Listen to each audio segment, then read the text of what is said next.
एक और bill BJP लेके आई थी, फार्मर बिल था, जिसमें कि किसानों के लिए 3 बिल लेके आई थी गवर्नमेंट। उन तीनों बिलों को बाद में ख़त्म कर दिया गया, क्योंकि पास तो हो गए थे वो किसी न किसी तरह से, बट हरियाणा और पंजाब के जब किसानों ने प्रदर्शन किए लगातार, कई किसान मारे भी गए, उसमें उनकी डेथ हो गई। इस वजह से बीजेपी जाके बाद में प्रेशर में आके ये बिल ख़त्म कर दिए, जो कि सिर्फ 2 स्टेट के ही लोग इसमें प्रदर्शन कर रहे थे। क्या हमारे देश में 2 ही स्टेट में किसान रहते हैं? कि हमारे देश के अंदर 2 ही स्टेट हैं सबसे प्रॉस्पर, जहाँ पे खेती होती है, जहाँ पे फूड प्रोडक्शन होता है सबसे ज़्यादा, यही करते हैं? क्या उत्तर प्रदेश में अनाज नहीं उगता है? क्या महाराष्ट्र में नहीं उगता है? या फिर और स्टेट जैसे कि साउथ के केरल में या कर्नाटक में, तमिलनाडु में, वहाँ के तो किसान नहीं थे रैली में। तो इन केवल हरियाणा और पंजाब वालों को क्या प्रॉब्लम थी इससे? या फिर ये पॉलिटिक्स एजेंडा था पीछे से कुछ?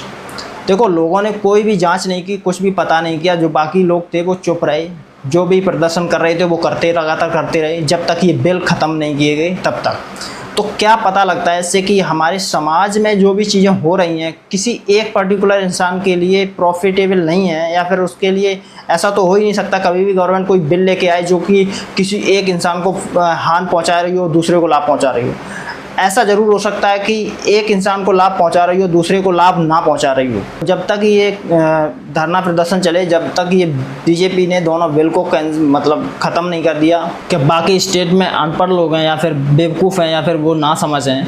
देखो, सब समझदार हैं, सारे इन्फ्लुएंस्ड हैं, बट प्रॉब्लम ये है कि जो लोग अपने प्रॉफिट के लिए लड़ते हैं, कहीं ना कहीं उन्हें कहीं ना कहीं तो प्रॉफिट होगा ही ना, वो अपने लिए चीज़ें मनवा ही लेंगे ना। तो यही हुआ है यहाँ भी, और हमेशा यही होता है कि जो जागरूक है या फिर जो सबसे आगे खड़ा है वही कुछ ना कुछ प्रॉफिट लेता है, उसके जो पीछे खड़े हैं उनके पीछे कुछ नहीं बचता है।